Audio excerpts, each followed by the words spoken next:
All right, guys. So welcome to another session of a little bit of laughter. And a lot of healing. Yes, I'm Richard Villa. And I'm Irvin Juarez. Irvin, welcome back, man. Yeah, we keep doing this. I hope it's helping people. I hope they're realizing, hey, man, our marriage is not perfect. And these guys found out about it. So one of the things that we always like to do is look at what's going on out there, what we're discussing, things that we're talking about. And by the way, you guys can talk. We have the wives on the other side of these cameras. They're all mining these. So if you want to... Hello. Say hello. Say hello, Gabby. Hello, guys. Hello. They're here. They're here. Making sure we don't say something that they don't agree on. Oh, they can correct us. That's right. You got to jump in. One of the videos that I send you, Irvin, is one of the things that I grew up with. Dos amores, un camino? Is that what it's called? O Dos Mujeres, Un Camino. Dos Mujeres, Un Camino stopped the world. The Latino culture was stopped. I mean, in the United States, you couldn't do anything when the novela was going on. Everybody was talking about Dos Mujeres, Un Camino. And there was a scene in there that I wanted to talk to you as a professional. Can we play the audio? And I want you guys to listen to this audio, guys. So This is the first video I sent them. Dos Mujeres, Un Camino. This is Eric Estrada, the two girls, La Morena y La Rubia. And they wanted to... Make him choose. So play the audio. Gotcha. All right. It's a speaker. There you go. You can put it next to the mic. Vamos a decirte que a pesar de todo, las dos te seguimos amando. Sí. Y ninguna de las dos estamos dispuestas a renunciar a ti. Laura Pero León. tampoco estamos dispuestas a compartir tu amor. No. Es que la única solución tienes que elegir entre Tania y yo. Que tú no elijas. Desaparecerá de tu vida para siempre. No digas nada. No digas nada, Daniel. Tienes hasta las 12 del día de mañana para decidir. Si te decides por Daniel, vamos a volver a empezar como si nada hubiera pasado. Yo te estaré esperando en Tepic, en el restaurante de mi papá. Y si me eliges, te ofrezco lo mismo. Todo mi amor, todo mi cariño, mi pasión. Si te vas con Tania, vas a poder seguir viendo a los niños. Pero a mí nunca más, Daniel. The music. The music. Okay, so Right. so this is Dos Mujeres, Un Camino talking to Eric Estrada. Make a choice. But if you make a choice for her, you won't see me ever again. You can see the kids, but you won't see me ever. And the other one saying, hey, I'll be at my dad's restaurant and coming up. So as a marriage therapist, what would you suggest to Eric Estrada or the girls that are doing this? Or is this the right thing to do? As a female, if my husband is cheating on me, should I give him an ultimatum? Should I give him a choice? Should I confront him with his lover and say, hey, make a choice? Look, I'm never going to judge anyone for saying I want to make it work with my spouse if they cheated. You're an adult. If that's your choice, okay. My personal experience is if someone is willing to do a betrayal like that, that's something you probably need to worry about because I know it's controversial. I saw that in the other video that once a cheater, always a cheater. It really pissed people off. Yeah. But I'm sorry. It's happened. I've seen it. I've been there, worked with a couple for 8 months, and I've seen a person cheat multiple times across those 8 months. And so from my experience, at least, I'm not going to say it's the rule, but I would say more often than not. Who's at fault, though? Because you understand, like, we can discuss why he cheats. It's not always because she's hotter or because of this. Like we're going to get into this. Yeah. So it's been 8 months that you're trying to work it out, but he cheats again. Is she perfect? Or if she cheats again, is he perfect? Is there something that the other person is lacking that makes the other person go into another person to get what they're not getting from their significant other? Yeah, you know what? I'll give you the two scenarios I've seen. The first one is the spouse, like the wife in this case that's being cheated on, they're too passive. They allow a lot of stuff. They let a lot of stuff go. They don't set boundaries. They don't set expectations. They get walked over, if I'm being honest. Okay. So that's the first one I've seen. Okay. The second one I've seen was the spouse was genuinely a very terrible person to be around. They were mean. They were very critical. They killed the guy's self-confidence, and he went out to look for it because someone else was nicer to him. Okay. So do you understand, like, it's not just, oh, he's a cheater, we'll always cheat. I'm mean to him today, and he cheated. I'm gonna be mean to him tomorrow and he'll cheat again. Of course, because that's where that's where he feels better now. Yeah. Do you understand? So, I mean, obviously we saw the novela. If you're Latino, you saw this novela. You know why he was cheating, because he's a dog. Pinches traileros, they always cheat. You can't trust a truck driver, man. Now those guys build relationships. Why? Because they go straight to the cashier. Hey, mija, ¿cómo estás? Every day, and they talking to the same girl, working it. Traileros, they have girls in every area codes. Let me tell you, you can't trust a trailero. Except my neighbor. My neighbor is really faithful, and he's a trailero. There you go. Right. Except for my neighbor. My neighbor's a faithful man. No, you know what? I before I was a therapist, I used to be a security guard at a warehouse, and I did that for 7 years. So all I saw was truckers. We'd sign them in. I was a supervisor. Bro, can I tell you how many times I had to jump in and shut the truck driver down because we had a girl working the gate? Every time without fail, they'd ask for a number. It doesn't matter how young she was, and it did not matter how old the truck driver was. Every time without fail, they'd hit on her. Really? Yeah, that was the issue. We had to work around that. Around the truck drivers being so aggressive with the... Oh, they were really aggressive, man. Yeah. Yeah, dude, they had no chill. And you know what the craziest thing is? Because I worked there 7 years, so I knew all the truck drivers. And I've signed them all in. I've talked to all of them. I've seen truck drivers bring their wives. And not freaking 1 or 2 days later, they're hitting on one of my young guards. Wow. But think about it. As a truck driver, it's like being in a prison. You're stuck in that cabin the whole time. Nothing but talking. So we talk some girls on the phone. Right. Hey, what's up, girl? Like, what else are you going to do? You ain't got nowhere else. You have 6 hours from here to Calexico. You know what I mean? Yeah. Like, you're driving. Shit, I might as well talk to the receptionist I just met. You know what I mean? There's their party line. That's their party line. They have a headset. The wife's not next to them. They have 8 hours of interrupted flirting. Oh, dude. With this girl. And I'm going to see her tomorrow for another pickup. Oh, yeah? Yeah, okay. I can see why. So, are there any comments coming in de los traileros? Are they saying anything? This is not a trailero comment, but is cocaine bad if it makes you work longer and harder? Not for the boss. Your boss loves it if you are under the influence, I guess, of something. But it will ruin your life. Listen, 100%. It's a hell of a drug. Ask Rick James. He'll tell you it's a hell of a drug. Don't mess with it. Don't mess with it. Yeah, no. Just short answer, no. So what would be the solution? What would you say if Laura Leon came to you and said, "Listen, I just gave my husband an ultimatum." What would you do at that moment? How could you advise her? What would you tell her at that moment? Okay. So assuming that was the goal, she came, I want to make it work. I gave him the ultimatum. Then I would tell her she needs to lay down what are the expectations. What does she mean by that? Like, make a choice, like completely cut off the other person. If you cheat again, that's a deal breaker. She has to lay down everything clear. So if you're ever going to do an ultimatum, you have to set all the expectations and boundaries clear. You're basically saying, we're going to make this work, but the relationship has to be different. Because that's where a lot of people, after cheating, mess up. They cheat, they kiss and make up, and they try to go back to the relationship they had before. I tell people generally, once there's infidelity and you try to make it work again, that old relationship is gone. You have to have a new one moving forward. Okay, you have a new one, but the people that are watching going, okay, what's the new one? Right. Like, how do I make this new? Like, okay, I cheated, I fucked up, okay? How do you make a new relationship? Right. Okay, so practically speaking, if you're, like, let's say you're the wife that got cheated on, this is what I usually tell the wives. Okay, you're going to make it work. Now you're setting the boundaries, expectations. Let me give you an example of what that looks like. Moving forward, you're not allowed to have friends that are females because it's clear. You can't have friends that are females. You get too emotionally attached. You are not allowed to have social media because that's where you cheated from.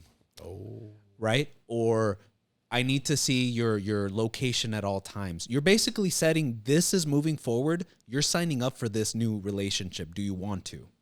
Wow. Now, why do we need to do that? To make sure that we make sure that you're not stepping out and you're being watched? Or yes. Because at the end of the day, this could be the deal breaker for him too. Like, oh, yeah. But no, that's why. I think you said it perfectly. The guy needs to know what he's signing up for. So as the girl, you need to make it perfectly clear. If you want to try to make it work again with me, this is the rules to get on this ride, which is you can't have social media and all these things. Yeah. That's great. That is great. Sure. That's great advice. A person with strong, good self-esteem will take it and go, fuck yeah, I'm going to do what you just told me, and I'm going to set my boundaries. I'm going to do all this. Yes. That is great. But not everybody has that perfect life and can make this decision. Sometimes you might find yourself in a financial situation where you just can't leave. You have 8 kids, you have 3 kids, you have 1 kid, you have very low income, you have no savings. He's basically took care of all the economics in the household. I have no idea how to pay a phone bill. I have no idea how to do this, how to maneuver shit. Some of the women may not know how to drive. Some of the men find themselves in a situation where I'm here, my wife cheats, but I can't go. Where am I going to go? Right. Do you understand? It could be the other opposite way too. As a man, I have to turn the other way because if I rock the boat, she might also tell me to get the hell out. Yeah. So when you find yourself as a female or a male in a situation where you just can't leave the situation and you know he's cheating on you, right, or she's cheating on you, what do you do then? What is your solution? Like, what do you suggest to a person that finds themselves in a situation where they don't want to be cheated on, but they have no choice, they have no money, or they have no resources? Yeah, I've actually come across that specific issue in a couple where the guy was a very high earner. Like, he had a great living. He cheated. It's his problem. And the wife, 2 things. She didn't believe in divorce. It was very important to her, in spite of the cheating. But she also said he's a good provider and he's actually a good dad for the most part. So I'm willing to stay and tolerate the cheating. And so I told her, okay, so you want to stay? What's your goal then? What is going to make it tolerable knowing that this is going to happen? And so for her, the game plan that we came up with, because look, spend his money as exactly, much as there you can. Go, right? Just spend it off. Hurt him when it hurts. Hit him when it hurts. Right. The professional, nice way of saying it is a lot of self-care and self-focus, meaning to say, make the marriage worth living out. Enjoy the little parts that you can enjoy with your spouse, which is like the family time. Because otherwise, if you focus in on the cheating situation, which you can't change and you can't leave anyway, you're going to make yourself unhappy in that situation. So even if it's 10% of the relationship, focus in on that and be grateful for that little bit. Can I tell you something? And I saw this as a witness to my mom and dad. That's right. Do you understand? Right. Like, my mom cheated on my mom. My dad cheated on my mom many of times. And that was her situation. She couldn't leave. Right. But it was sad to see the lack of respect that was there once my dad couldn't fend for himself. Like, even my mom admitted it. Once he got sick enough that he wasn't strong enough to fight, like, it was almost degrading to see him. Right. Because there was no respect. There was no respect on my mom's end towards my dad at the end, because she would tell him, shut up, sit there and be quiet. Yeah. That's it. Why? Because for the last 25, 30 years, you treated me like shit. You had sex with whoever you wanted. You cheated on me, whoever you wanted. You abused me however you wanted all these years. And these last 10 years of your life, you will live them regretting those 30 years. Damn. And it was a tough relationship that I saw develop. And I go from my dad being abusive to now my mom being abusive. And I couldn't tell her anything. I'd be like, get him, girl, get him. Like, what? Like, I knew when she punched her. You know what I mean? I was there when he punched her. So, like, but now I have no empathy for my father. I go, well, Dad, you make your bed, now lay on it. Yeah. And I don't care how much money you have. Do you understand? That nurse is leaving at night. The only person that can change that diaper for you is going to be that woman you've been cheating on for the last 30 years. And I witness it. So I know this is coming. That if you are that person, understand the amount of commitment you put to your partner is the amount of commitment she's going to put into you. Absolutely. And they won't forget. My mom didn't. You understand? They won't forget. They hold on to it just because they understood you took advantage of the situation I was in and you knew I couldn't leave. Yep. And you had no empathy for me. So why should I have any for you now? Yeah. So, guys, if you are going to cheat, understand. Look, man, I get it. You want to cheat and you think you have it good now, but health doesn't last forever, man. And the only person standing next to you is going to leave you once they have a chance to. Yeah. Once they're strong enough and you're not, they'll leave. Yeah. Everything has a price or a cost to it, and that's like in your dad's case. That's what he ended up accumulating after. In my eyes, it was so sad, man. Right. I really saw it as a very sad thing, and it's not that I loved him any less anymore. It was just I couldn't blame her either. Right. So it was like, shit, fuck, shit happens. I hope, you learn from it and you go, shit, I don't want to end up like that. But it's weird, but it's tough. I understand some women will make judgments or you make decisions based on what your friend told you. Right. Don't do that. I mean, my advice to you is look at your situation, look at your life situation, look at your best interest for your kids. Yep. Do what's best for them. But if you don't want to be there, life's too short to live miserable. Right. Yeah. So it's sad because that's another sad part of it. Because I tell my mom, shit, you spent 30 years. I remember when she wanted to get divorced with my dad. We got so excited. Oh, this was the first time kids, I mean, at least for us as brothers, we're like, oh, finally, shit. Like we were relieved. And it didn't happen. I was like, fuck. Like, you know what I mean? When your own kids are fucking cheering for the divorce and it doesn't happen, you're like, fuck. That's tough. I was like, oh, shit.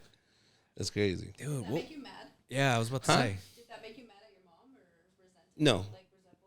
Listen, it was confusing. Not resentful. I just couldn't understand why you would stay in an abusive relationship like that.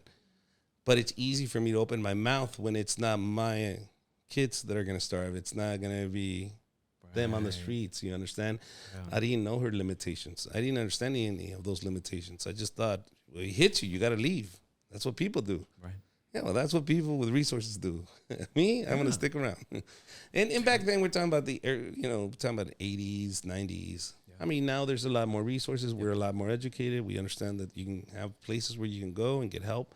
Right. But back then, we didn't even have internet. We didn't have YouTube. We didn't have, dude, right now, any abusive woman or any man that's being abused, anybody, just go to TikTok and look it up. Yeah.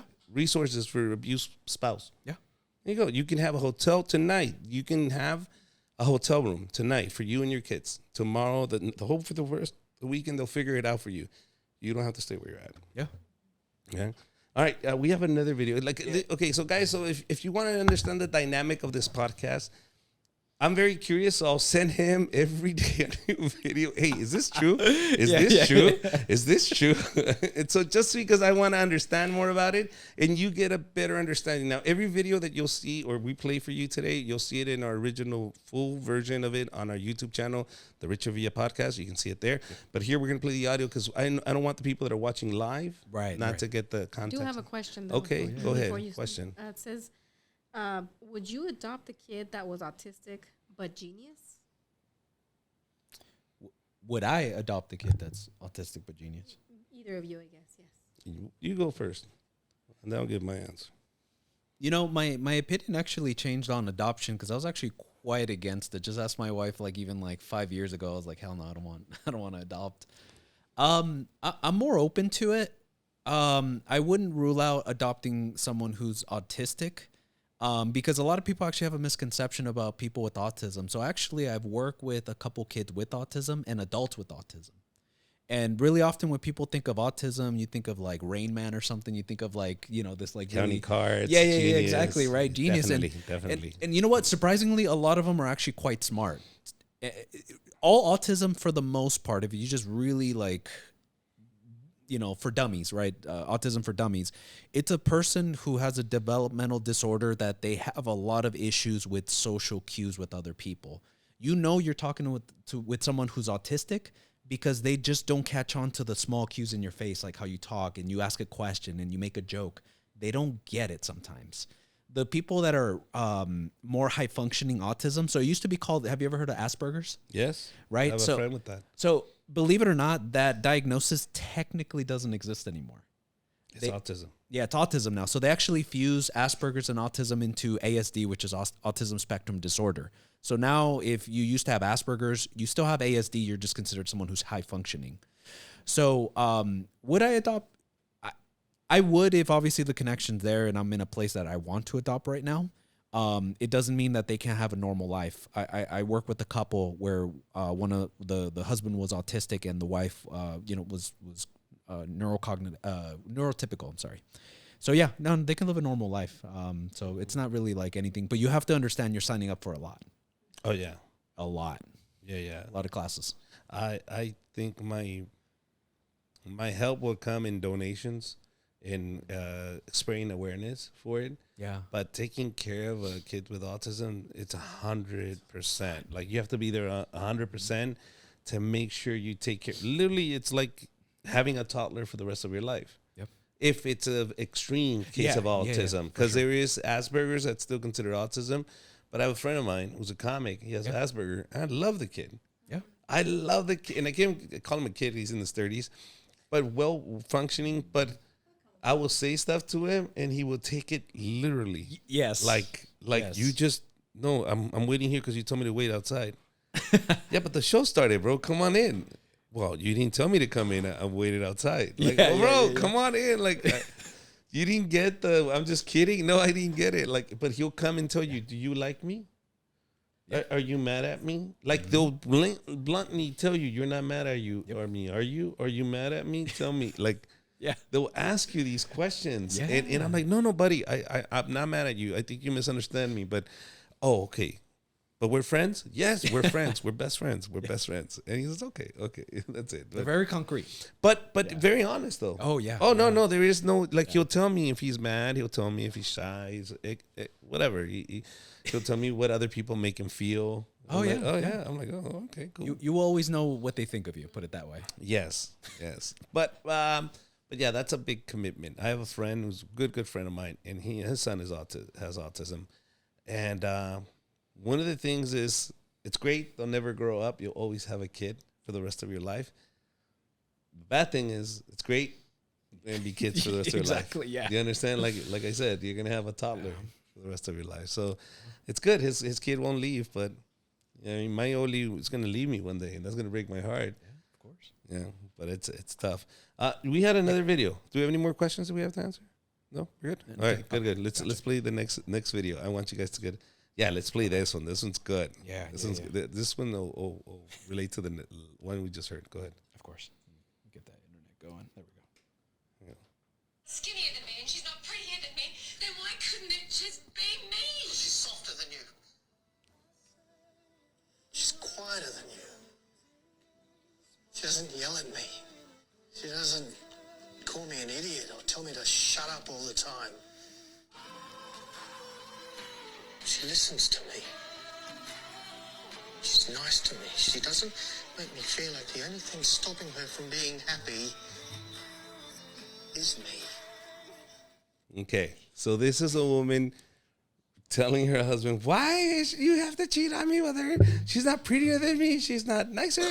All this stuff, right? Yeah. She's not prettier. She's not all this. And then he tells her, Yeah. you know... So what is your opinion on this? Does this really happen? Are there women out there that just don't get it, that they're the problem? Yeah. You know what? This is exactly the reason for some of the guys that I've seen that were unfaithful. They felt underappreciated by their spouse. They felt criticized all the time. They felt stupid. And that was a big one too. The last one they say at the end, where he feels like he's the reason why she's not happy. She puts all the pressure on him, like her happiness is dependent on how he treats her. And, you know, one thing I definitely have to say, just as a therapist generally, don't ever put the weight of your happiness on another person. In life, the only person in charge of your own happiness is yourself. Don't ever put it on another person. Please. Dude, you set yourself up for failure, put it that way. But with the video, that's one of the things that men look for, that feeling of being admired and respected. Look, let's assume he's not a cheater. Let's just say generally he's probably a normal guy for the most part.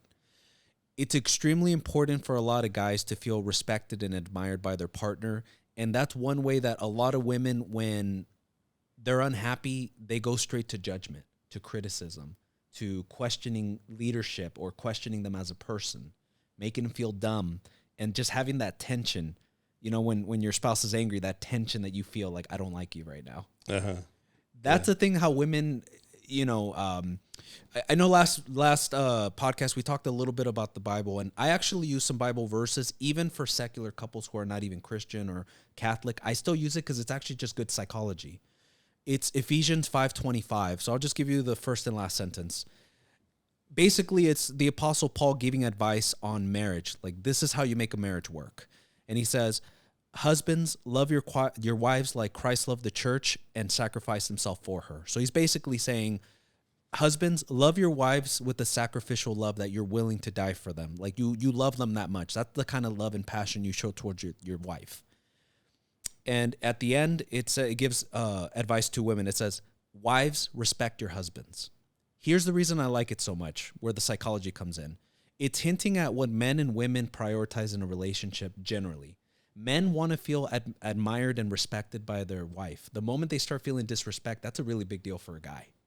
That will piss a guy off and make them start to detach from you. Well, that's your identity. You just said it. Yeah. What is your identity as the male figure in this whole thing? Exactly. Where do you fit in? If this is my identity, you just took it away. Yeah. Then where do I fit in this? Are you going to be the man too? Exactly. So what do I become? A kid. So I'm now just another kid. Exactly. And so that's what a lot of guys prioritize. It's really important for guys to feel that way. And for women, it says, husbands, love your wives. It's saying above everything else in a marriage, a wife or a woman prioritize feeling loved. That's the important thing, not being loved, feeling loved. That's really important because you hear it all the time. I work with couples. I just don't feel like he loves me. I hear that. That's like if I had a phrase that I hear all the time, he doesn't love me. I don't feel like he loves me. Did he pay the rent? Did he pay the car payment? Right. Did he take out the trash? Did he drop off the kids? Did he fucking fix the leak? Did he take off the check engine on the car? Did he go check who the fuck was outside? No. Right. I have a check engine light on my truck. Don't you complain. You have no room to complain.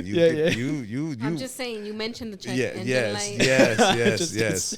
You see what I mean about not being happy? You understand about not being happy? I mean, I'm trying to make a point here. I don't it's need just one thing you mentioned. Yes, but I'm trying to make a point here. This is what I mean about women.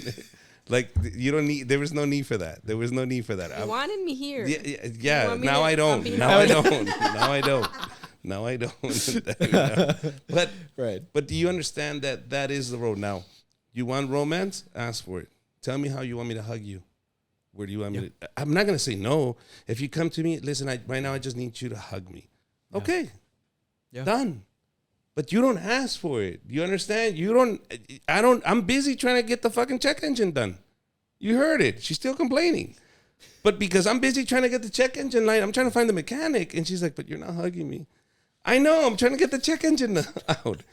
Do you understand? Like, okay, but then you should hug me. Okay, I'll hug you. Tell me, you want flowers? Tell me. Hey, today, bring me some flowers. Okay, that's it. Bring me some flowers.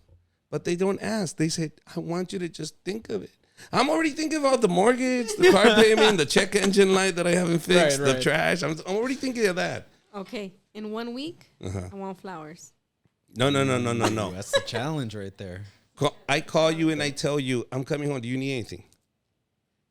No, hold on. No. Do you need anything? That's not romantic. The thing is, I'm telling you, you want to know. No. Tell me that day. Bring me some flowers. I need some flowers today. I want the flowers next week, sometime next week, whenever you can next week. Okay. It's a challenge. Okay. See that? Okay, that's fair. Okay. I can ask for stuff too, right? You have. No. I gave it to you. Okay, that's all I'm saying. I think it's a fair trade. I'll ask for stuff. You guys. Oh, next week. Well, Okay. that's what you're saying, I can't say it right here because we're on air and they're gonna block me if I say what I want. No. That's what. But that's what we're saying, though. You have to ask, and it goes both ways. I'll ask for it, vice versa. but it's easier for me to get flowers than what you're gonna have to do for those flowers. I don't want to be Miley Cyrus. I'm just saying. I'm just saying. I know I can buy myself flowers. I know you I can. want you to buy me. But flowers. I'm letting you know what the cost of those flowers is gonna be. Oh, I know what the cost is. Okay, there you go. As long as you know and you're willing to pay. Listen, guys, it's not a bad idea. I'm just saying, like, if the flowers come, there's a payment. I'm coming too. There's a payment, yes. Okay, and that's it. Guys, I would negotiate this all day long. Not a problem. I would totally bring this and that's how you do it. Yeah. No, see, you just saw it in real life. That's what it looks like. No, you know what? But look at my version of romance. And look at your version of romance. But see, I expect that from you. I know that's what I'm expecting from you. Girls know that they want to feel cherished and loved. Yeah. So they willingly will give that to you, what you're Yeah. Yeah, yeah. They'll yeah. give. We'll give it up because that's Freely we just and- want. Yeah, we just want that one. Okay, but what? Okay, do women really wake you up with that? Do women really go and go? If that's what you asked for, if that was part of your, I don't want to have to ask for it. I want it to just come from you. If you say, Get that dirty thing out. Let me get it. Like, I want you to say those things to me. I want you to be dirty to me. Just like you want me to be romantic to you, I want you to be dirty to me. Okay, if you say, babe, next week I'm going to get you some flowers. If that happens, I want you to wake me up I'll give you flowers. 2 a.m. Okay. I'll Oh, no, wake no, you hold up. on. No. It's not what you want. No, I'm just saying that's an example. That's an example. Then you do the same thing because I'm telling you sometime next week. Okay. I want this. You do the same thing. Okay, sometime next week. I need you to wake me up. I'm not gonna tell you how I'm gonna wake you up, but I'm gonna wake you up. Oh, it's coming. It's coming. It's coming. Somebody's coming. No, no. Here, look. Even though it sounds kind of like a joke, this is actually what it looks like, though. And here's the practical solution, because you always ask me, okay, what does it look like? It looks like this. Set your partner up for success. She set him up for success by telling him exactly what she wanted, and she sort of negotiated what that could look like for her. Set him up. In this case, set you up for success. Give me flowers sometime this week. There we go. Okay. What, we have a question? I see somebody. No? Just comments? Let's see. Go ahead. Can AI be your girlfriend if you connect it to a toy pussy? I don't know if I can say the word. Like a cat. I get it. Okay. Yeah. If so, is it a sin? Is it cheating, I guess? Yeah, I don't know the If other it's word. AI. Look, AI, So I don't AI, think. how does that- You is therapists have. AI Yeah. Can AI be considered cheating, I guess? Is that the question? If porn is considered cheating, yes. Yeah. Yeah, exactly. Yeah, exactly. Pretty much the same thing, kind of what we talked about last week. Literally, yeah. It's dependent on your partner. If they view it as cheating, then yeah, it's going to be cheating in your relationship. You know? Can me watching Narcos without my wife, is that cheating? Yes. See, this is what I'm saying. No, can we talk to the therapist? Can right. we talk to the therapist instead of you?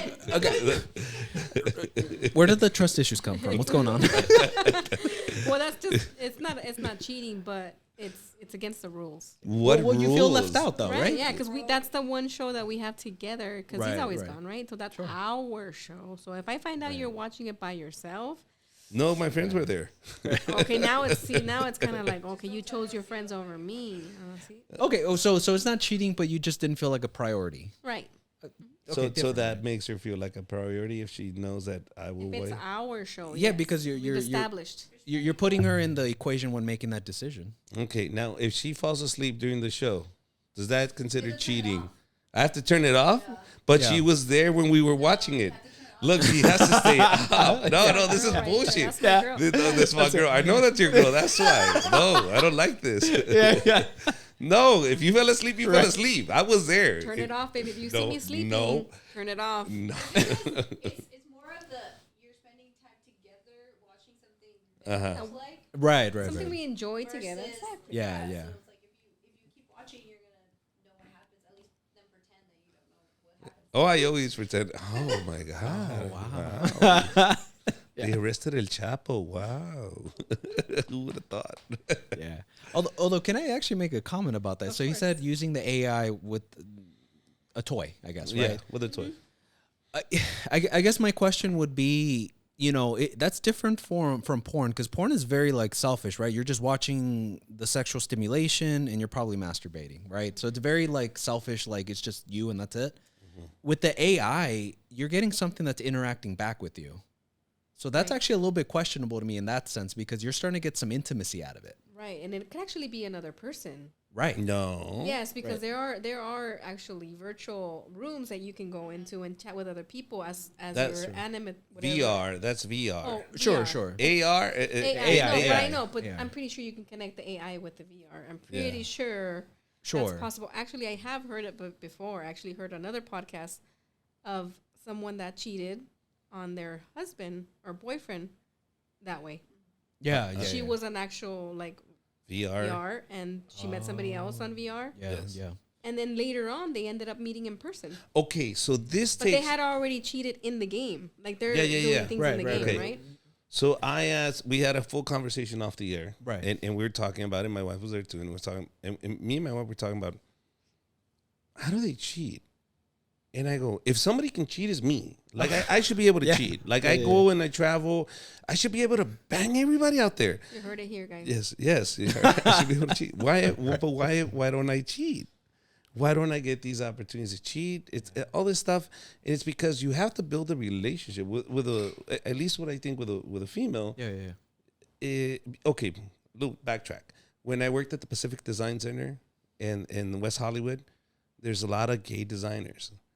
And it was weird because I would go to the men's bathroom and every stall was like bang away, bam, bam, bam, bam. I'm like, wow, like you see 4 feet in each stool. Like I mean, it's a Pacific Design Center, and I'm like, and the girl that worked with me, oh yeah, dude, they'll be here watching at the kitchens and they'll look at each other and go, and that's it. With one stare, they're in the stall, they're going towards the bathroom. And I was like, really? And I it was several times I went in there, go, oh my god, what's going on? So that's men. Yeah. Men are very dry, like we're gonna just go bang bird. Yeah. But with female, I feel there has to be a trust. Yeah. There has to be a relationship. Somehow we got to know each other, and I never get the chance to know anybody. Like I'm always traveling. I'm always with my family. And then she said, well, this other person cheated on his wife. Wait, how? How does he build it? They work together. Ah, okay. And I think with the VR, if you're putting on a headset every night, and I've been to a VR bar, I've been to a VR comedy show, Right. where I'm there, and it does feel like a real situation, a real setup. Like you turn to your left, and she's there. Yeah. Or he's there. You're like, oh, they're right here. And they're talking, and their lips are moving, and you forget you're in a virtual world. And you're like, ba, ba, ba, ba, ba, ba, ba, ba, ba, and you're having a full-on conversation, just like me and you, like what you're listening to right now. This is exactly what it sounds like. Right. So you're looking at another image, and yeah. that person is talking to you, and what they're saying is, "Oh, you're so smart. I really loved your jokes. Oh my God, you're so cute. I like your VR." All of a sudden, now there's a fucking full-on conversation, and you develop a relationship. Like you said, later on, you meet up in real life. That's the next step. Yeah. But there's a comfort zone. Like they already agreed, we're gonna bang as soon as we see each other. Right. Yeah. Why else were they gonna meet? Have coffee? They already had coffee in the virtual world. Yeah, That's right. Well, you know what? You hinted at something, right? I think we were talking about Ashley Madison, right? That website, right? Yeah. And we were talking about why men would do that. That was specifically for cheating, and they did that because they can build a relationship. Like a guy like me now can go with Ashley Madison, Yeah. and talk to a girl, and all of a sudden develop a relationship, and now we're gonna meet up. Yeah. And the thing is that both relationships know that they're both married. Right. Yes. That's the whole point. Yeah. It's literally that's what it's on the advertising. Like, hey, you're married. Let's cheat. Life is short. Yeah. Something like that. Remember that was Yeah. the advertising for it or marketing for it. So people go to that website knowing, hey, I'm married. I'm intending to cheat, and other people that I'm going to meet are fellow people that are intending to cheat with But me. I need to get to know them before I bang them. Exactly though. Yeah. For Then sure. Tinder and Grindr came out. That ruined that. Yeah. Right. True. Because true. everybody now in Tinder and Grindr said, we're getting this app to do this stuff. Right. Like, so the girl understands he swiped, I swiped, that's how we're going to swipe it. And we're meeting. You know what I mean? That's It went from this to, no, forget the getting to know each other. Let's just do this. And everybody that's on those apps, there's girls that won't go on those apps for that same reason. And I know there's other girls that have complained and said, dude, those apps are garbage. Like you like somebody, and right away the response, you want to fuck? Like that is the response these girls get. Yeah. And she's upset. She's like, I can't have it. Whoa. Before you get mad at all of mankind or all males in the world, somebody said yes. Yeah. Does that make sense? Somebody said yes to this man for him to say, hey, that worked. I'm going to keep trying it. Yeah. And he played the numbers. He said, I did 20, and out of those 20, 4 said yes. Good odds. It cost me nothing. I didn't buy anybody lunch. And in these 20 swipes, 4 of them said yes. I'll keep doing my method. Yeah. That's it. If you don't want, what happened? Nothing, but Miss Shimmer said, no man is loyal, 100. No man is loyal. To you? I'll be honest. I was about to say that. I'm not gonna To lie. you? Well, yeah. You know what? I have a lot of patients. Like, no, you know what? Honestly, I have a lot of young women that come to me for help, and they say the same thing. Like, all men are trash. All men cheat, and I have to just be honest with them. Obviously, I do it in a nice way because I'm a professional. But I'm basically just saying, all the guys you choose have cheated on you. And I literally have to go, okay, what was your ex-boyfriend like? He was a narcissist. He lied to me all the time. He was a womanizer. Oh, okay. What about your ex before that? Well, he had so many friends that were girls. He eventually started, talking to one of them, and they cheated, and he didn't tell me the truth about it, and he was so selfish.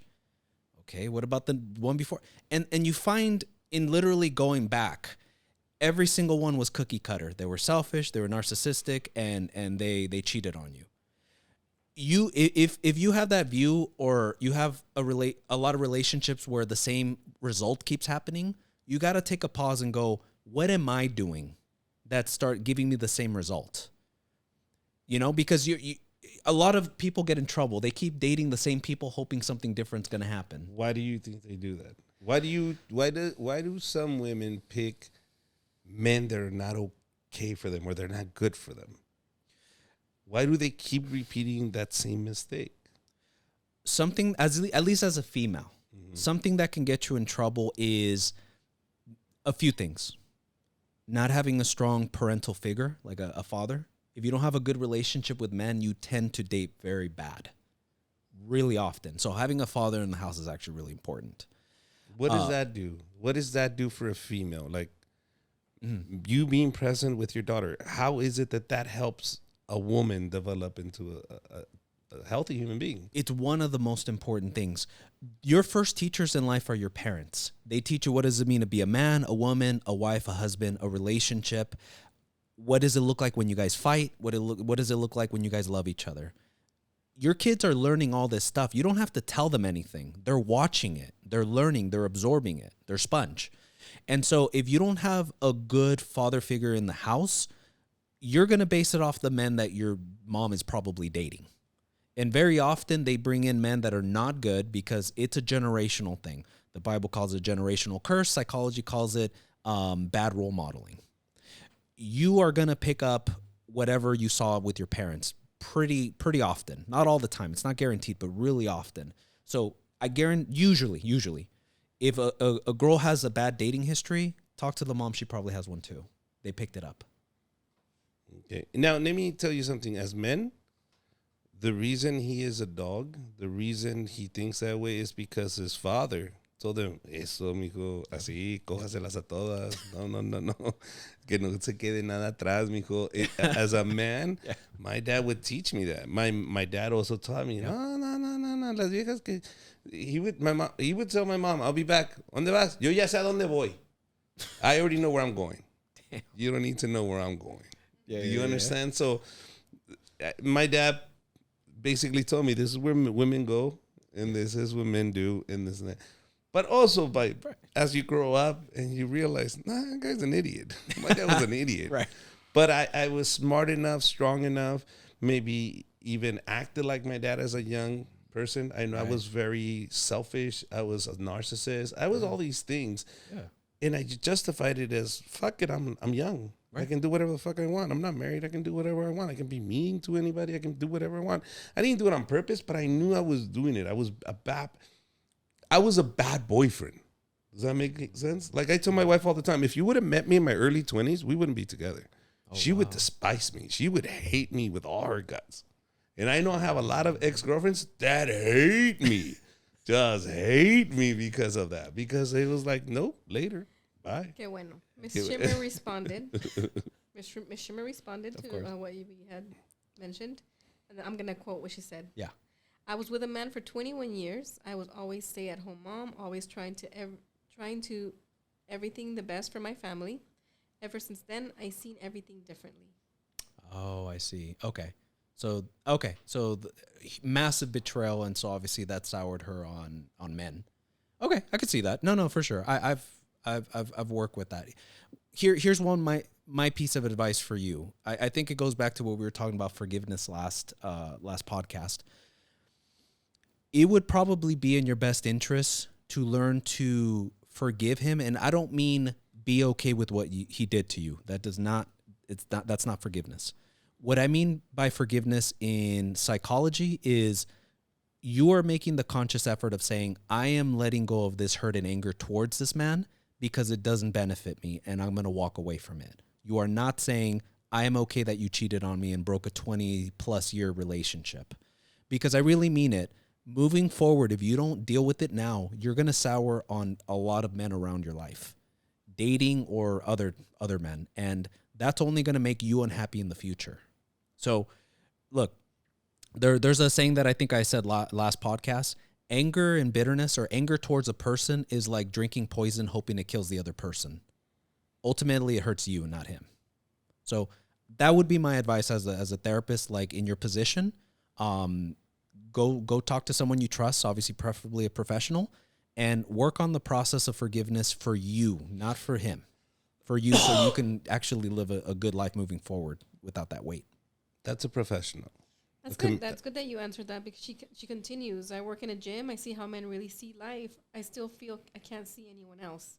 To me, he is still, even though we don't have no communication anymore.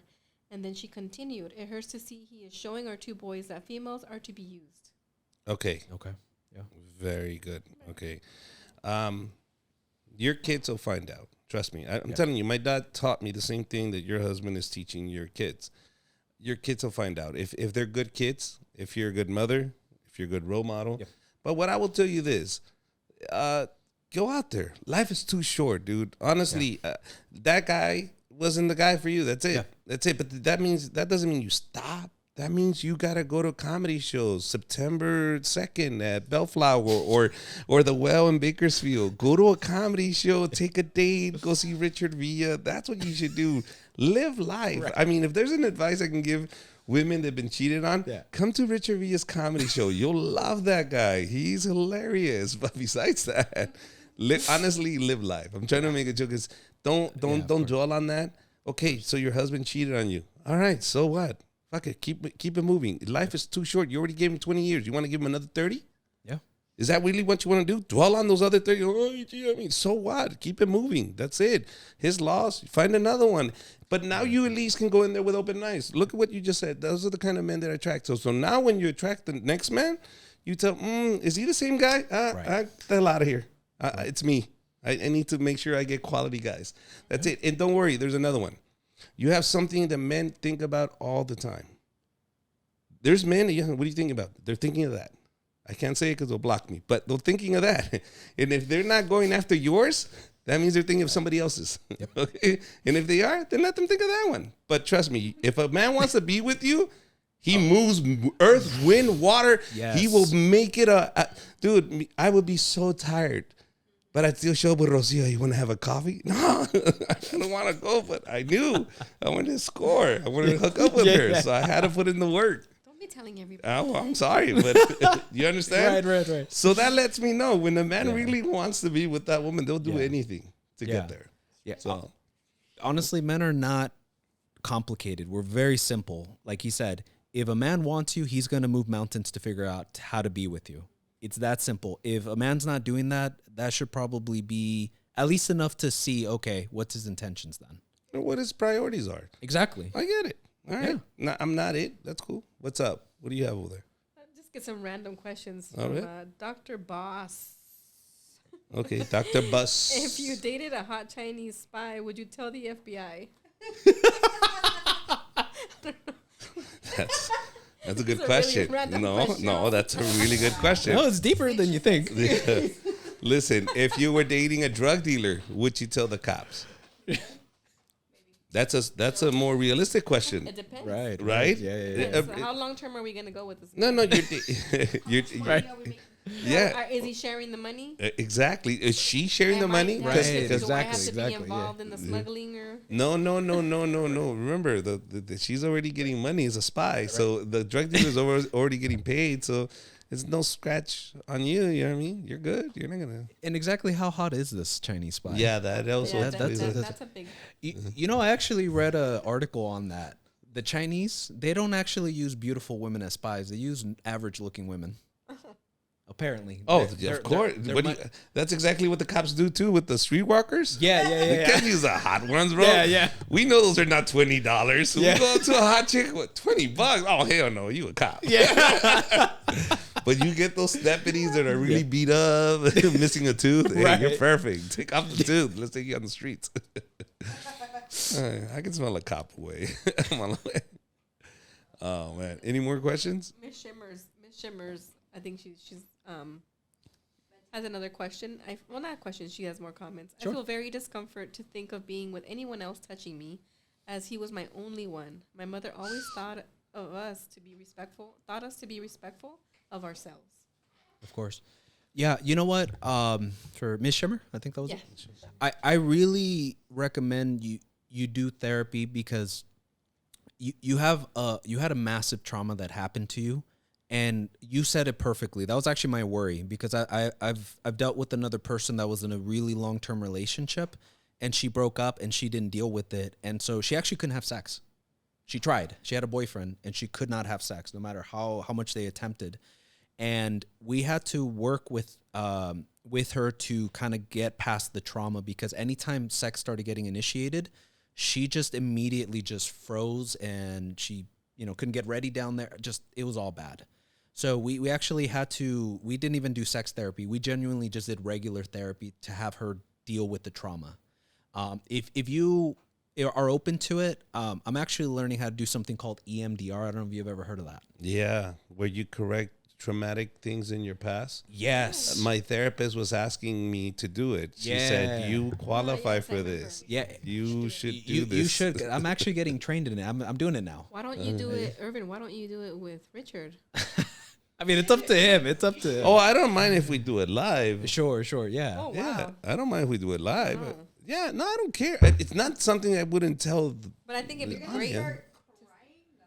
I don't know what'll happen though. Oh no, fair. I'll cry regardless. This is not my first podcast I cried. I cry everywhere. So for those of us that don't know much about what it is, can you explain it to us? Yeah, so EMDR is just, fancy name, let me just explain what it means. So fancy name is eye movement desensitization and reprocessing. So it's a fancy way of saying we use bilateral stimulation, so the eye movements, left to right.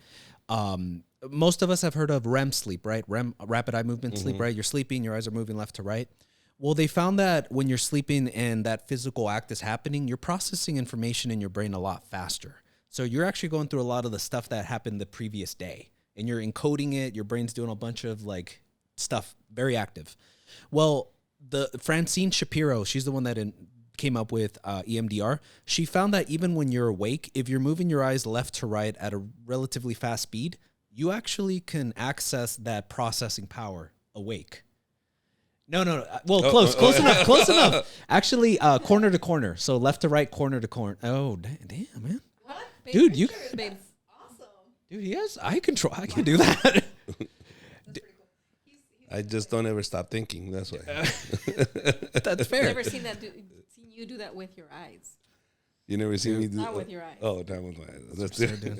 Oh no. So with the eye movement, you actually process information faster. So I actually learned how to do this early June, and I've been practicing it. So I'm trying to get certified, but I'm certified to use it now. So what does it do ultimately? What's the purpose of it? So long story short, the purpose of this is to have these memories that are traumatic. So for her, for example, maybe her memory, whenever I talk to her and when I tell her, when you think about the cheating, what do you think about? And she might have a very specific memory. I walked into the house, I heard noises, and I found my husband with this other person. That's the memory that keeps popping up in my head that really bothers me. And so with EMDR, we use the eye movements to essentially, the easy way to put it is like a stereo system. You have the music on 10 and you just put the volume down until basically you can't hear it. And so with the EMDR, the desensitization part is when you think about that memory or that hurt, you basically literally put the volume down. So let me give you an example of a person I work with. She had a memory. She was sexually assaulted. She was underage. She was a little girl. And when I told her from 1 to 10, how much does it bother you when you think of this memory? She said 10. And so we started doing the eye movements. And in EMDR, we basically tell you, I don't care what you think about. Initially, we tell you, think about that memory that bothers you, but let your brain just go off. Don't think, I should be thinking this, I shouldn't be thinking. Just let your brain do the healing, and that's it. So we do the eye movements. It's about 20 or 30 sets, or reps, I guess, if you want to call them. And then we stop, and I ask you, okay, what do you notice? You would be surprised what happens. It's quick. 15 minutes is enough that we actually brought it down from a 10 to a 4. She started crying. She's like, I could think about this memory without throwing up. That's how quick it is. So this can be as quick as 4 sessions or 12 sessions, but it's very quick. It's not something you're going to spend, 2 years on. And so when you're doing the eye movements, you're basically doing it. You stop, you ask the person, what are you noticing? And every pause, people get really surprised of where their brain leads them, and it's towards healing. Do you think it's because they're desensitizing themselves from the situation that they experienced? Absolutely. A big part of therapy is the courage to confront that thing that's really bothering you. It can be a traumatic memory. It could be your pride. It could be whatever, but it's just confronting it that's a big deal. You know what? Selling crack at 10 with my dad, that subject, I never touched it for 20 years. I literally just started talking about this, but it's not that I didn't have the courage to do it. I just couldn't do it without crying. Yeah. It was weird. And the more I started slowly, and I just started mentioning it, and I would do 1 joke with it, 2 jokes with it. Before you know it, the more I talked about everything that's happened in Compton, my uncle, Hugo, all this stuff, it started desensitizing it. Yeah. And people go, I can't believe you're talking about this. I'm like, I mean, either, but it's coming out now. I don't care now. I don't care now because I talk about it so often, and it's like a vivid memory. That I go, I remember that, yeah. But at the same time, it's kind of just like, let it go, bro. It happened. Like it's funny now. Like people laugh at it now. I'm like, oh, okay. But you're doing it though. The more you talk about it, the more you desensitize yourself to that specific subject. You have to be able. You can't heal what you're not prepared to feel. And the audience themselves, when I'm talking about these things, they're not ready for it. Like I'll say it, and I'm fine talking about it, but I see their face going, yeah. What the fuck? Right. This poor guy. Oh, it's all right. It's all right. You'll be fine. I think I need to fucking shake my eyes now. Yeah. I know. You're just like, okay. You just traumatized me with your story. So, it's true. Dude, that's great. Well, no, you are leveraging something which is you're confronting it. And that's a big part of it. Yeah. It's so funny that people. Well, let me go back to the EMDR. I can really go off. Right? Let's just go back to the EMDR. Yeah. So that example I gave you of the girl with the traumatic memory, she got sexually assaulted when she was a kid. We were able to bring her down to a 4, and she got some closure to it. And I didn't do anything. I was literally just doing the eye movements, guiding the process. She came up with everything, and it's really fascinating to watch someone. And you see it too. When you're doing it, you just see this, like they're moving left, right. And then there's like a pause because you could tell they're seeing something. And then they start moving again. And you're like, oh, okay, they saw something. And that's where you stop it. Or you give them, a few more. And how do you pick? I think it's experience. So look, fair enough. I'm new to it, but I've been getting a lot of good success so far. But it's experience because, people, when they imagine, their eyes really... your eyes give away a lot of the stuff that you're doing. Even if you watch me or Richard when we're talking, when we're imagining something, you'll see us kind of like look up to the left or something like that because our brain is grabbing that picture in our head. So your eyes actually tell exactly what you're doing. If you're looking left to right but down, you're accessing information like words. But images, I think, is left to right when you look up. So you access a lot of stuff. I do that as a stand-up comedian. I know when a young comic is on stage because of that. Really? Oh, yeah. When I see them looking down, you're looking for words, motherfucker. Yeah. Like, you're looking for words. What do you think they'll hit to the audience? They're down here looking for a word, and the audience is right there. So what's your name? Motherfucker, no. Tell me the joke you just forgot. You forgot a joke and you looked down. You know what I mean? Yeah. So I see it in movements with comics. When they're looking for those words, they'll look down to the left. Yeah. I'm like, no, you're a young comic. You just forgot your joke. So you know, just I would tell Miss what was it, Miss Sun or Shimmer rather, seek therapy to be able to deal with this so you're not stuck, because if you don't deal with it, you're gonna get stuck. Yeah, and find friends to talk about it. If you want to vent with your girlfriends, find a group of girls that you can go, let's talk about these guys. Let's talk bad about these guys. Let's feel better about ourselves. Yeah. But I think the more you talk, at least for me. Yeah. I've been to therapy. I talked to a therapist. She told me about this. But also at the same time, I always thought the more I relay it, the more I say it out loud, the more it gives me a chance to think about it. And then I go, okay, well, can I do anything about it now? There's nothing I can do with what already happened. Right. Moving forward, can I do something different? Yeah, okay, then that's it. That's as much as I can do is moving forward. What can I fix it? But that's something you have to, after years of talking about it, after you thinking about it, you go, okay. Yeah. You overanalyze the situation. You go, okay, fuck it. That's what happened. I got it. All right. Do we have any questions before we go to the next video? No, not related to relationships or anything like that. You can. Yeah. You want this question? Yes. Okay. Again, Dr. Boss with a lot of S's. Do you think eating dog is okay? In some cultures, it's okay. Why should we be stopped by societal norms if it might be delicious? I think he's hungry. Okay. Yeah, well, I don't know. I guess if you want to eat dog, you can eat dog, I guess. If that's okay in your country. Listen, for me, if it doesn't bother me, you're not doing anything to me, do whatever you want. No me problema. Just don't eat your dog. Yeah, don't eat my dog. You eat my dog, I'll kick your ass. Right.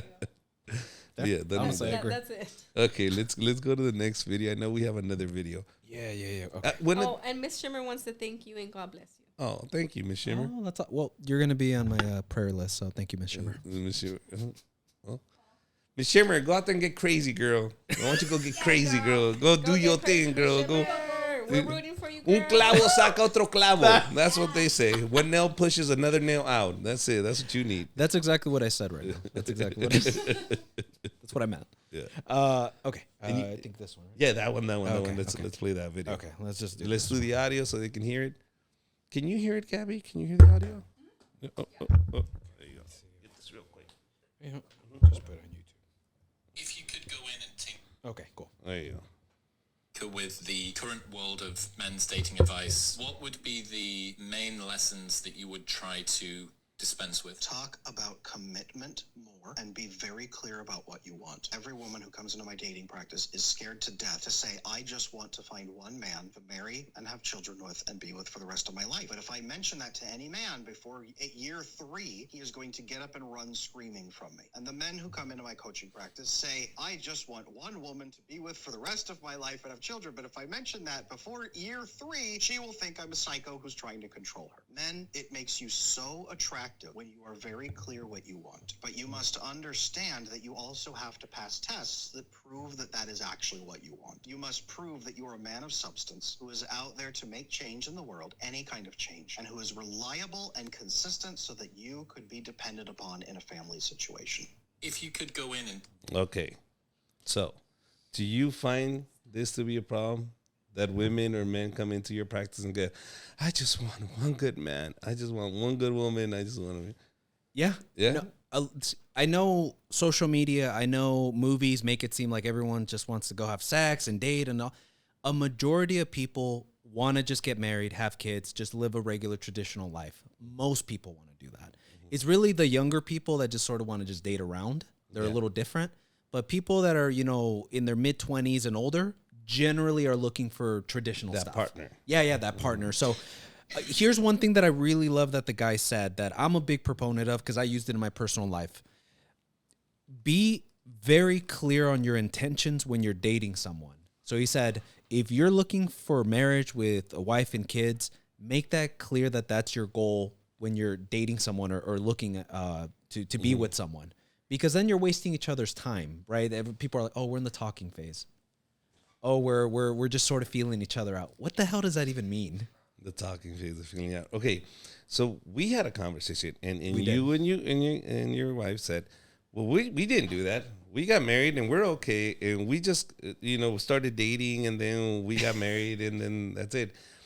I think it's bigger than that. And I told you what I did. What I did with my wife, and I discussed this prior to this podcast, was my first marriage. I went in because love, lust, this is the best score for me. Everything. Right. This is what I want, right?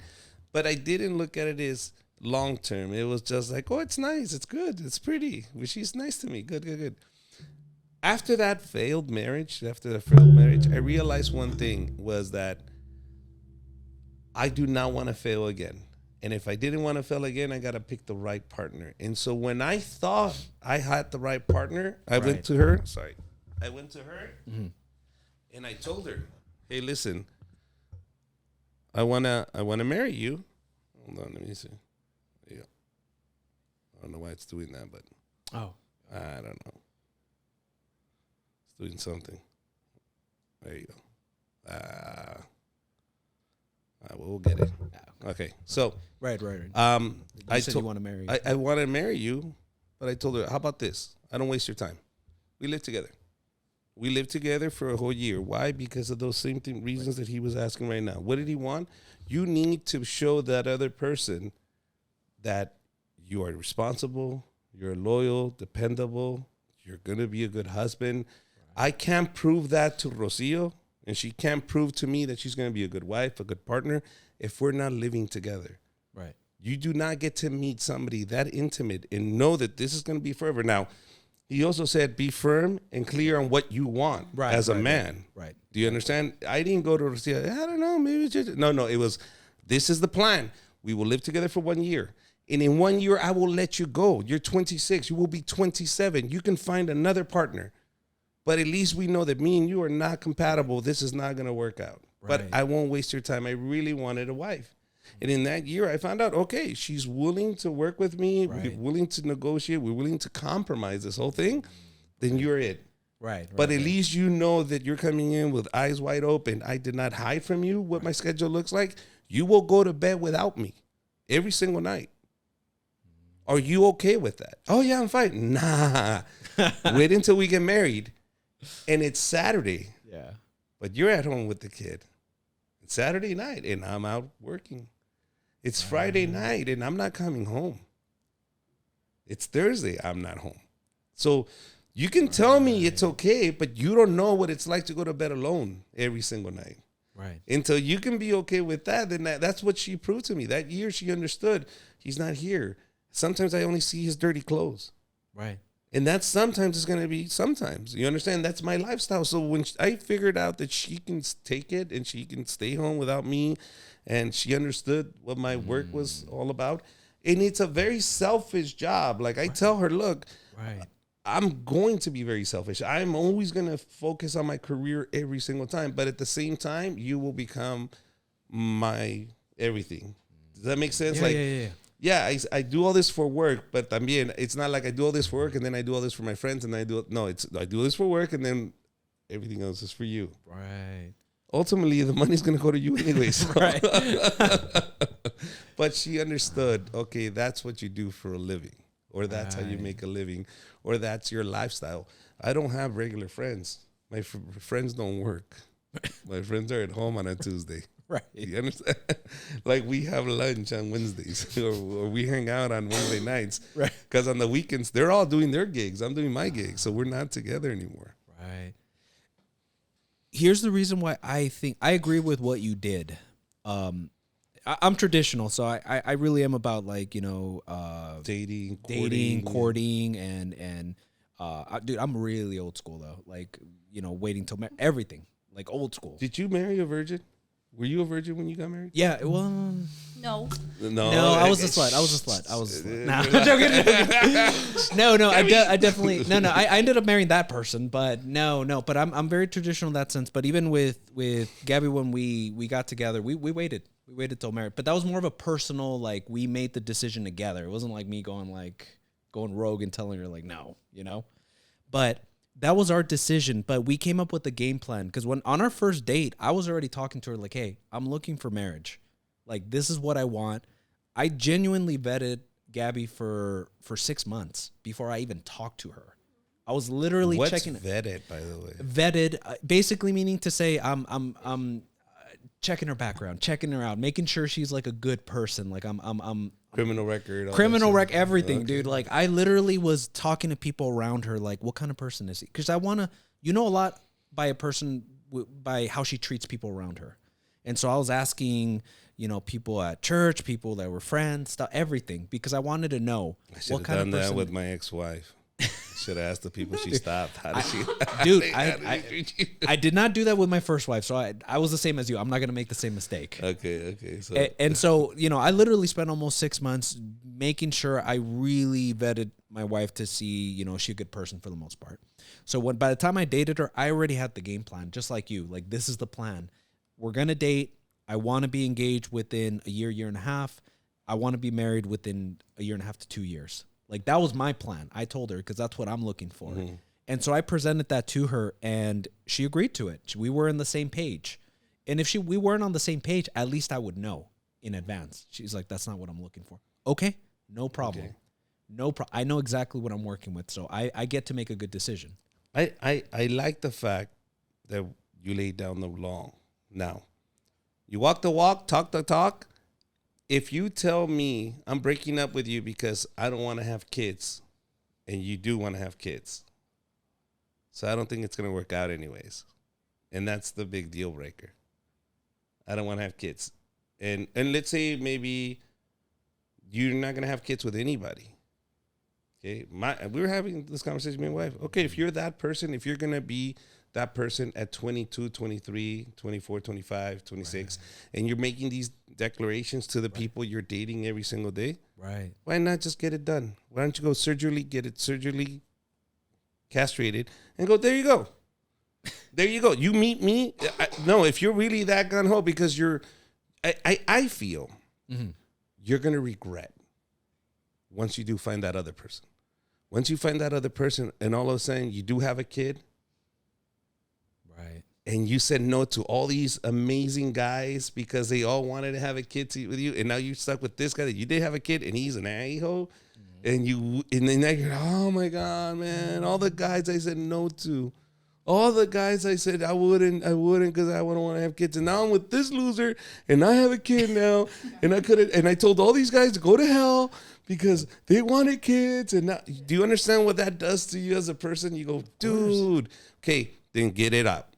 Cut it. That way there is no regrets. There is nothing. I'm never having kids. If really you're making your decision that 26, sure, 27, 28, 29, you're making that decision, you're pushing away husbands and wives because you say you don't want to have kids, get it cut then. Yeah. Get it cut, because then that way, whoever you meet, you'll never have kids with that person, and there's no regrets. Right. That way you can move and go somewhere else the same way you wanted to keep it. Right. Like you said, you're being very clear though, right? Like up front, like this is what you're signing up for. This is what I'm offering. Yeah, no, but what I'm saying is, as a person, you say, oh, I don't want kids. And later on you change their mind. I mean, what I'm saying is, don't turn somebody away just because you don't want kids. You both were really clear. I want kids. I don't want kids. Okay, then let's write this till I get tired of it. Because my mind might change in 2 years, and all of a sudden I do want a kid. Sure. And you're the perfect husband. Why throw you away when later on I've changed my mind, I do want to have kids? You understand? If you're really not going to have kids, then get rid of it. And say, okay, I want to be castrated. I don't want to have kids. So with whoever partner you get with, you're being upfront and going, I cannot have any kids. Right. So are you good with that? And they know, okay, I'm going into this agreement with no kids. Yeah. I mean, that's tough. That's harsh. I mean, that's yeah. But I'm just saying, could that bother you later on? I mean, you telling all these guys, of course. Sheesh. All right. What happened? Any questions? Any questions, Gabby? No? Comments? Comments? Sure. We're going to wrap this up. So we have a what? Dating show. We have a dating show? We have a dating show? Okay. Yeah, 760. Or is it Oceanside 422? I don't know. Sorry. Hello to all you beautiful chubby girls with the pretty faces and good credit. That's how the chubby girls. Hey, smart man, whoever this is, or woman, whoever the smart man or woman who's saying that. Go ahead, chubby girls. And the last point that I'm going to say is, I know that Oli's watching. I know Oli's watching, and I think as a dad, as a father, if anything you can do is set up an example for your daughter of what she can expect when she has a husband. Meaning, if my dad didn't do that to my mom, why would I let you do it to me? If my dad didn't do this, like there's a guideline that my dad set up to what a man should be. You're not living up to it. Like you're supposed to work. You're supposed to do this. You're supposed to do that. I'm expecting that from you. Where is it? And so when you don't have it and you give a kid like that good self-esteem, shit, it's unstoppable. She's going to tell you what she wants. Exactly. You know what I mean? So as a dad, don't get mad. If your daughter married a fucked up dude, it's probably you. It's probably you as a father. You fucked up. Don't get mad at the cholo she brought you. Look in the mirror. No, I'm serious. You're right, though. You're a bad father. She's going to bring a bad guy. Yeah. Do you understand? You're pissed off. He's a loser. No, you're a loser. That's why she brought a loser. She brought a version of you home. Don't get mad. If you don't want her to bring a version of you home, then don't be that version. That's it. But if you are that asshole, if you are that guy, then don't get mad. Just go, just like me. Igual que su papá. All right, that's good. That's all. That's the only advice I can give you guys. Please, if you don't want your daughter or your son to be a horrible human being, don't be one yourself. Anything you want to leave them with, Irvin? Just agree with you on that one. Kids, you don't need to sit down and lecture them on, how to be a man, how to be a woman, how to be a husband or wife. Kids are sponges. They receive it. Whatever they see, they're going to act that out when they get older. I really mean it. If you are a very distant parent, they're going to feel that. And I work with a lot of the kids that are 12 years old. They tell me everything they saw even when they were 6. They remember. So like you said, the lesson that the role model that you are playing out for your children will affect them for the rest of their life. You don't think I'm not hurting anyone. Yeah, I might be cheating on my wife, but I'm not really hurting anyone. No, you are. Your kids are seeing that. And if your daughter sees that, she thinks that's going to be acceptable behavior from a man. And so she may play that out when she gets older. You know, the irony of this is the dad will get up and get all mad. He's cheating on my princess. Right. Hell, bro. Right.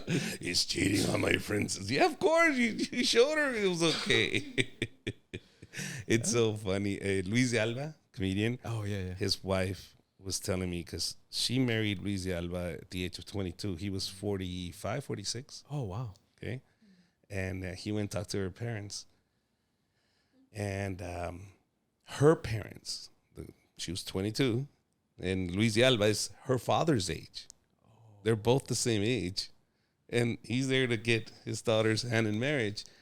And he's like telling Luis de Alba, no, hombre, yo nunca he dicho una mala palabra. Usted tiene que ser una persona respetuosa, no decir malas palabras. En mi vida, mi esposa nunca me ha oído decir una mala palabra. Basically, my wife has never heard me say one bad word. I've never said one bad word in my life. And he hangs his hat on that. He's so proud.